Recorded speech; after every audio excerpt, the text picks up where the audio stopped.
Ucapan lebaran yang salah? Fakta minal aidin wal faizin yang jarang diketahui. Tahukah kamu? Setiap tahun, jutaan orang Indonesia mengucapkan satu kalimat yang sama. Minal aidin wal faizin. Di chat, di status, di TV, bahkan pejabat negara pun mengucapkannya. Tapi pertanyaannya, apa kamu benar-benar tahu artinya? Dan yang lebih mengejutkan, bagaimana kalau kalimat itu sebenarnya tidak tepat? Fenomena besar. Idul Fitri di Indonesia bukan sekedar ibadah.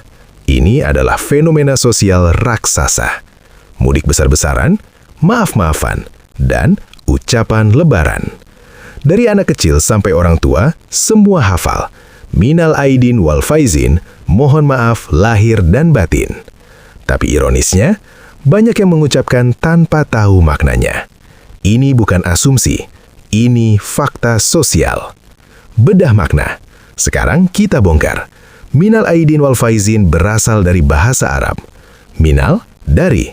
Aidin, orang-orang yang kembali. Faizin, orang-orang yang menang. Kalau digabung, dari orang-orang yang kembali dan menang. Tunggu, dari siapa? Untuk siapa? Kalimat ini tidak lengkap. Fakta ilmiah bahasa. Dalam ilmu bahasa Arab, nahwu, sebuah kalimat harus punya kata kerja, subjek, struktur yang jelas.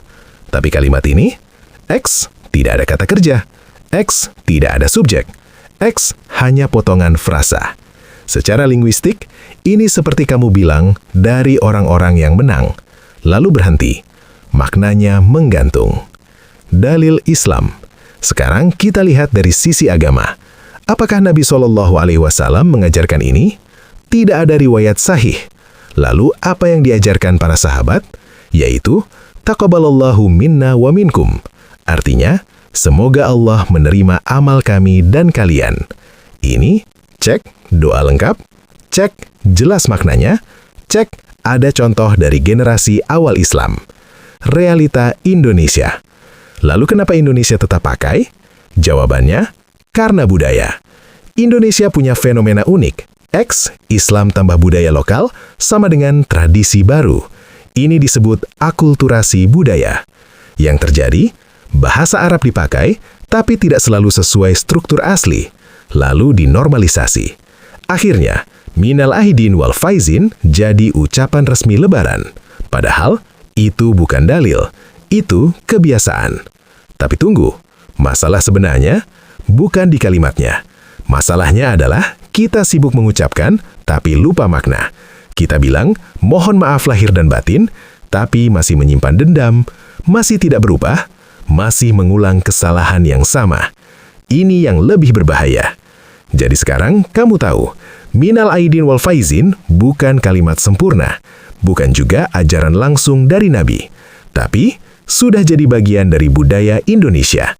Dan itu tidak masalah, selama kamu tidak lupa esensinya.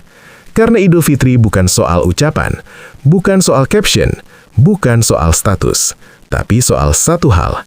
Apakah kamu benar-benar kembali dan berubah? Like, comment, subscribe, and share. Kalau kamu baru tahu fakta ini, cek, tulis di komentar, baru tahu. Dan kirim video ini ke teman kamu yang tiap tahun selalu copy-paste ucapan lebaran.